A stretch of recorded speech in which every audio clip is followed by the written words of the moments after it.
Salut, alors j'espère que tu vas bien. Aujourd'hui, je voulais simplement, dans cette petite session, de te parler de la mémoire virtuelle. Donc, en réalité, une mémoire que l'on stocke sur son téléphone. Toutes les informations, tu sais, toutes les sources d'informations que qui te passent par la tête ou qu'on te parle dans les discussions, etc. Tous les mots nouveaux, toutes les choses que tu ne savais pas encore, ou les choses, parfois tu marches dans la rue et puis tu as une idée, parfois tu as une discussion avec quelqu'un, parfois tu regardes un documentaire à la TV et tu voudrais noter ça, sur ton mobile aussi, sur ton téléphone, tu as parfois des discussions et tu aimerais simplement, voilà, tu n'es pas sûr que tu vas savoir les mémoriser, ou bien parfois tu sais simplement de les mémoriser, tu sais plus ou moins ce que c'est l'idée de base, mais tu sais plus trop clair et tu sais plus trop exactement de quoi ça parlait. Et puis après, quand les années passent, après souvent tu oublies toutes ces informations, ou tout simplement tu sais plus où tu as appris cette information bien spécifique, ou bien encore autre chose, c'est que tu sais plus quand tu as appris cette information, à quelle date, où, etc. Voilà, donc j'aimerais vraiment te parler ici, dans cette session, du pouvoir de la prise de notes et de stocker tout ce que tu apprends sur une application comme Bear, donc c'est Ours, B-E-A-R. Bear est très bien parce que tu peux justement catégoriser tes notes avec des tags et tu peux les filtrer, etc. Tu peux justement les mettre dans des sous-dossiers, tu peux créer des dossiers, etc. Donc c'est vraiment bien.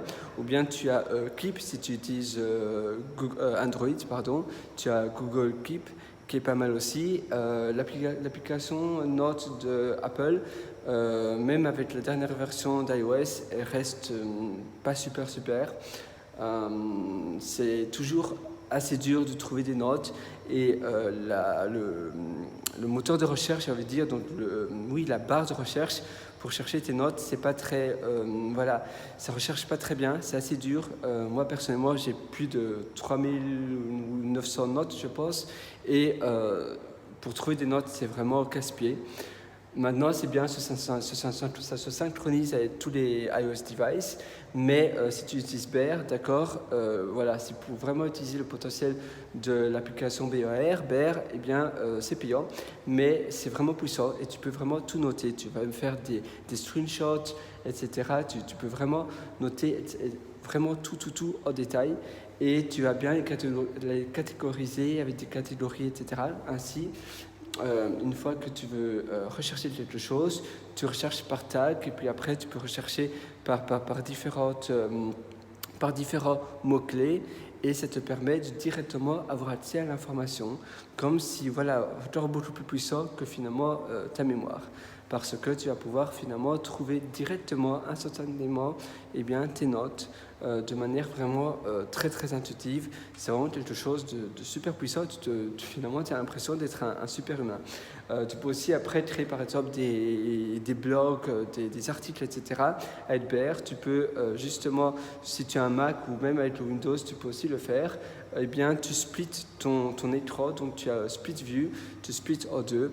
Et d'un côté tu auras Bear, par exemple du côté gauche ou du côté droit, peu importe, ou ça dépend aussi si tu es gaucher ou droitier. Et de l'autre côté, tu auras ton site WordPress, l'éditeur de texte, tu pourras même avoir Petsy si tu es en train d'écrire un livre. Et donc tu prends les idées que tu avais préalablement notées durant des années et des années d'une catégorie bien précise. Et donc de toutes ces catégories-là, tu vas te ressourcer de toutes les idées que tu as prises pour justement soit écrire un livre, soit écrire un article, soit faire une formation, etc. Donc c'est vraiment ultra puissant et ça te permet vraiment de finalement décentraliser ta mémoire et de pas, parce que la mémoire, évidemment, c'est pas quelque chose, c'est quelque chose qu'on peut pas vraiment se reposer dessus. Ça veut dire que parfois on a des failles et tout simplement parfois on sait plus se souvenir, ou bien c'est très flou ou bien on doute. Et donc en prenant des notes, vous allez prendre vraiment des notes point par point, l'essentiel. Et vous pouvez aussi prendre des screenshots. Keep, c'est bien, vous pouvez directement, instantanément uploader des photos, des screenshots que vous avez pris.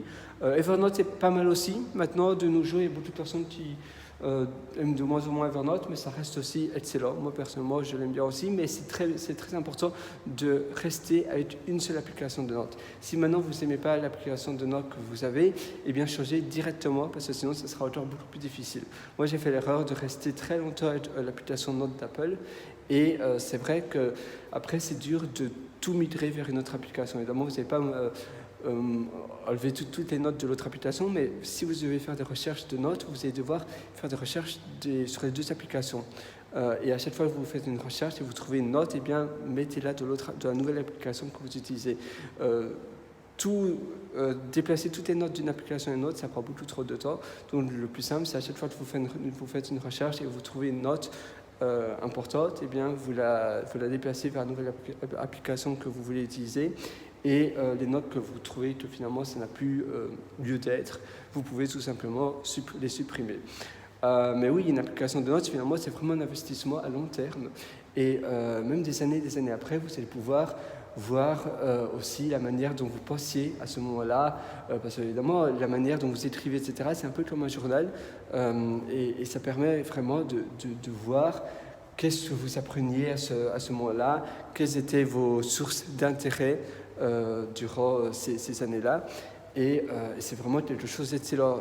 10 ans plus tard, vous allez finalement toujours vous travailler avec quelque chose d'incroyable. Et finalement, c'est le meilleur investissement que vous pouvez faire. Que vous lisez des livres, etc., eh bien, n'hésitez pas à directement prendre des notes de tout ce qui est important. Vous pouvez aussi utiliser la technologie OCR. Vous avez plein d'applications OCR qui permet quand vous prenez une photo, ça prend le texte. Et ainsi, vous copiez cela et vous mettez ça dans votre application de notes. Malheureusement, Bern ne le propose pas par défaut, mais voilà, vous tapez sur l'App Store, etc., ou sur Google Play, OCR, et vous allez voir. C'est Optical Character OCR Reconnaissance. Donc voilà, l'optique de caractère, de reconnaissance de caractère. Reconnaissance optique de caractère, c'est ça la traduction. Voilà. Donc voilà, c'est vraiment un investissement sur vous et je te propose vraiment de faire cela. Voilà, c'est tout pour aujourd'hui. En tout cas, une excellente journée et vraiment essayez de l'appliquer dès aujourd'hui. Fais-le vraiment parce que sinon, ça sera trop tard et c'est un peu comme l'investissement. Au plus tu attends, au plus ça sera dur et au plus ça sera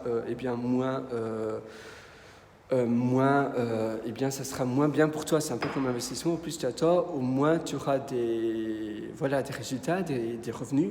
Et bien pour l'application de notes, c'est pareil. Au plus tu attends, et bien au moins ça sera performant et au moins ça aura de la valeur. Allez, à très bientôt. Ciao.